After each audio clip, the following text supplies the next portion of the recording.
بسم اللہ الرحمن الرحیم۔ السلام علیکم ورحمۃ اللہ وبرکاتہ۔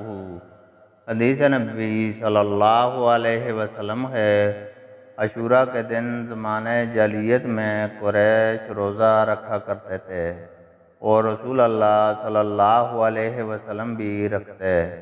پھر جب آپ صلی اللہ علیہ وسلم مدینہ تشریف لائے تو آپ صلی اللہ علیہ وسلم نے یہاں بھی عاشوراء کے دن روزہ رکھا اور اس کا لوگوں کو بھی حکم دیا، لیکن رمضان کی فرضیت کے بعد آپ نے اس کو چھوڑ دیا اور فرمایا کہ اب جس کا جی چاہے اس دن روزہ رکھے، وہ جس کا چاہے نہ رکھے۔